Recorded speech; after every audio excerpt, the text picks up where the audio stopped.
Yo mga idol, kumusta?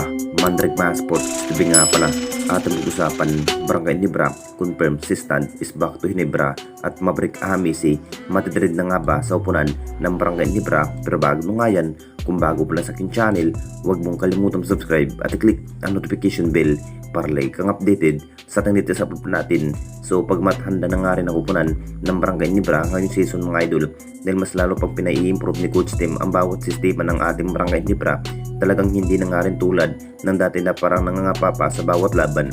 Naging impact na nga rin sa pagkatalo ng ating Jing Kings sa nagdaang season mga idol. Bigo pa rin na makuha kampiyonato, si Justin Brownlee pa rin ang kanilang ipinukos, pero kulang na kulang pa rin dahil maraming mas malalaking player ang makakasagupa ng ating Barangay Ginebra. Ang plano pa rin ng Jing Kings dito mga idol, kukunin na nga ba muli ang ex-Ginebra player ay walang iba kundi si Stan. Alam na nating lahat mga idol kung gaano kahalaga pagdating sa bidit area ang nasabing big man. Naiiba na nga rin nung na-trade sa Tira Permajip itong si Stan mga idol. Naiiba na nga ang naging bawat sistema ng ating Barangay Ginebra. Ang nasa isip pa rin ni Coach Tim, kukunin na nga ba muli ang nasabing big man na si Stan.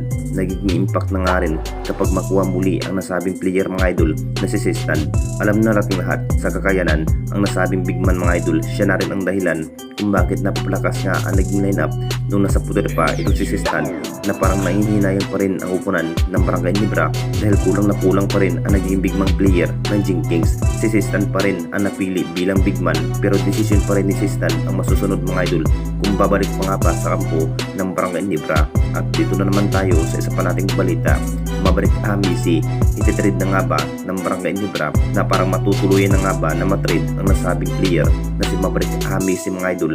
Masasabing gagawin pa rin ng free agent ang nasabing player kapag makapag-desisyon ang Jing Kings dito na matrade ang nasabing player.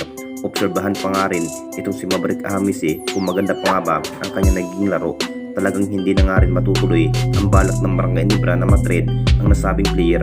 Maganda naman ang naging bawat performance sa nasabing player mga idol, na parang napakababa pa rin ang kanyang naging average. Ito na nga rin ang dahilan kung bakit maikli lang ang kanyang makukuhang playing time. Pinag-iisipan muna ng matagal kung maganda na nga ba ang naging bawat performance ni Maverick Hamisi. Hindi na nga rin matutuloy na matrade pa sa ibang kupunan dahil sinabi pa rin ng Ginebra management mga idol na gagawin free agent yung walang maambag sa upunan ng Barangay Ginebra. Posibleng malaking chance na nga ba na maalis sa poder itong si Maverick Hamisi sa upunan ng Barangay Ginebra. Siguradong sa TNT Trupang Giga ang kanyang bagsak, isa na rin ang TNT Trupang Giga sa naghahanap ng bagong guard player. Kung matutuloy na mabibitawan itong si Maverick Hamisi, talagang sa TNT Trupang Giga ang kanyang mapupuntahan kung matutuloy ang balak ng Barangay Ginebra management para sa nasabing player na si Maverick Hamisi. Anong masasabi ninyo mga idol tungkol sa ating video?